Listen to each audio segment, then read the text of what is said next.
Guys আমি আজকে করতে চলেছি এই যে চানাচুরের সাথে দইটা একবারে মিক্স করে একটা রেসিপি বানাবো।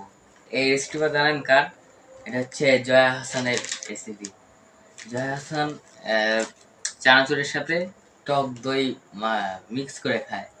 আর এই দই 1 মাস আগের, একবারে টাটকা পচা দই। ছিঁড়ি, আমি টেস্ট করার জন্য অল্প একটু নিব,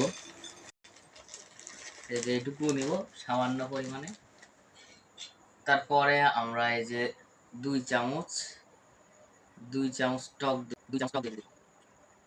একটু দিই। এই তো। এবার আমি এটা একটু মিক্স করি। এই যে গাইস সে দেখেন ফাইনাল আছে ভালো। ও টেস্ট ফাটাফাটি এটা।